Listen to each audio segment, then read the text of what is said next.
Years ago, my stepfather, a white man with a well-manicured backyard, planted a garden with the same enthusiasm of a school child on the first day of summer.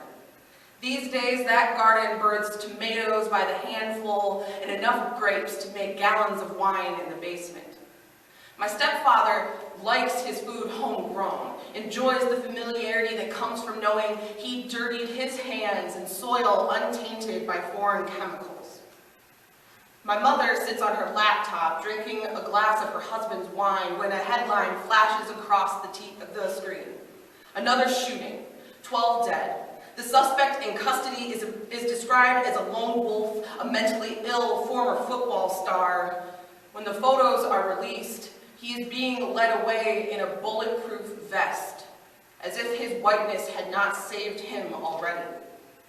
My mother takes a sip, logs into Facebook and types, "Please pray for the victims."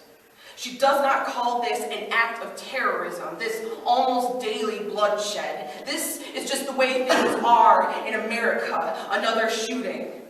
Rinse, repeat, go back to work, go back to sleep, ignore it all in the morning, or until the next explosion of gunfire, or until the next black man is shot while handcuffed.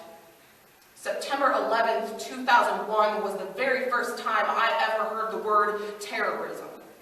Before the dust had settled from the Twin Towers, adults were scrambling to help 12-year-old me understand that this was just a tragedy. This was not supposed to happen here. These terrorists were not American. I was told they were brown and bearded, wore turbans. Because of this, I grew up afraid of people who did not look like me. The seeds of racism had been planted in my mind by a society that won't admit that we create monsters ourselves. America has a terrorism problem. It is homegrown. It is not imported from Syria or Iraq. We send it overseas when we tire of bombing our own citizens. This is what the skeletons in our closets look like, the bones of the innocent. When my stepfather starts thinking about planting green beans, he stands in the backyard surveying the options of the land. He has no fear of what grows here. He doesn't think about the white men in his neighborhood, their guns, or their hateful ideas.